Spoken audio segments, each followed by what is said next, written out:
Said anarchy may await America due to the daily injustices suffered by the people.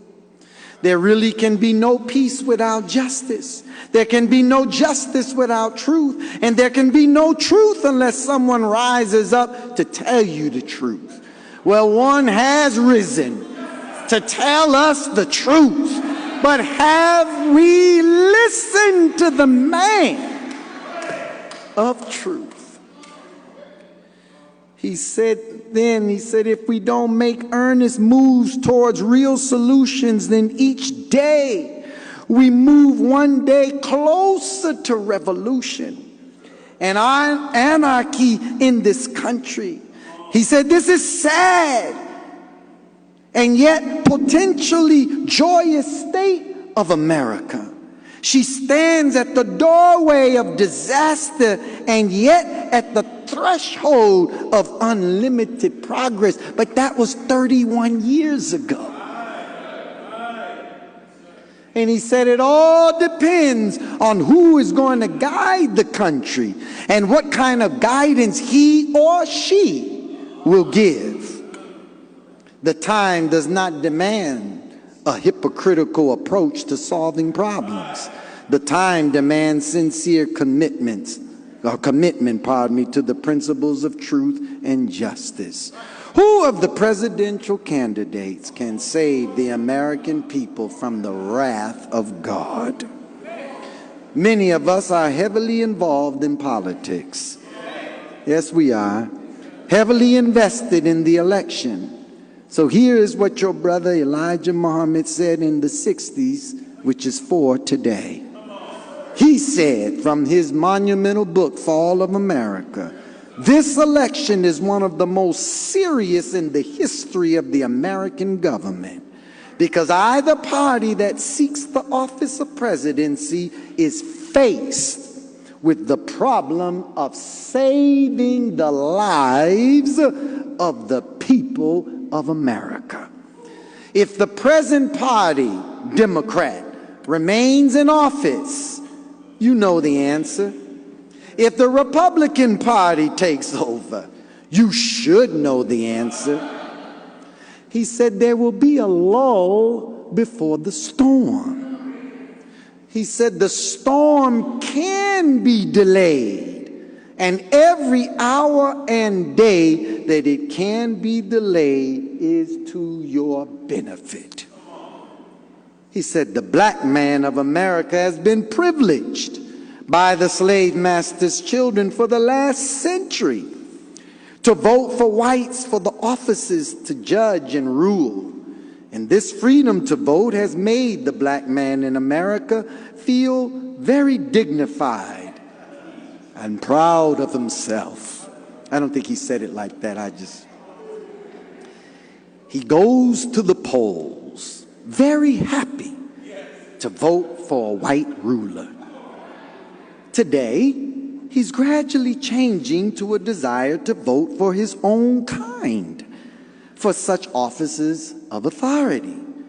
But we must remember that our vote is strong and powerful only when and where the white man can use it to get in the office over his white opponent.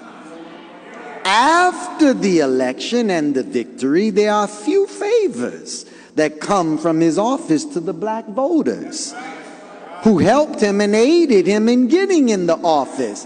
Why? Because he doesn't owe the black voter anything as long as he has to feed, clothe, and shelter him.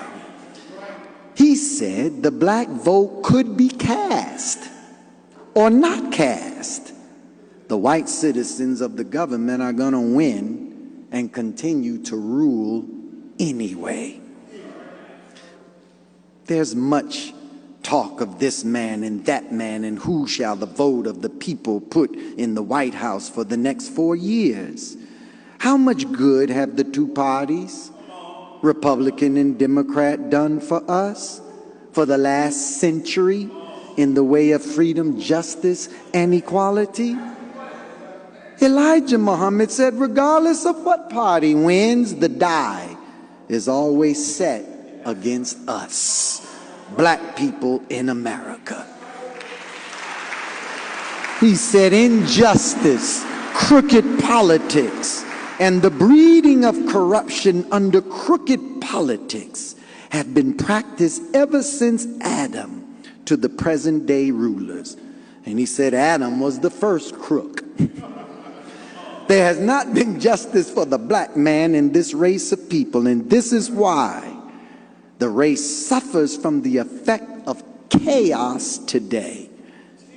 There are black politicians, the Honorable Elijah Muhammad said, who would like to use their black people for selfish greed and will throw them behind any crook with money.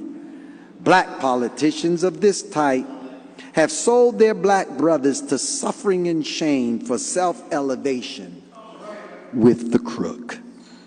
So the black man should be very serious and careful about his voting, because 90% of the black votes cast are cast by ones who do not have the knowledge of what they're casting their vote for.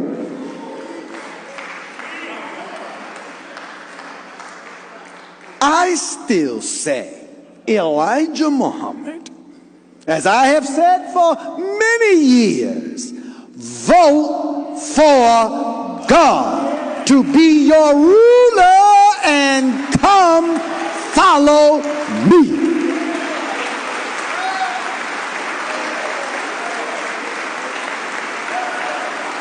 We're at the end now.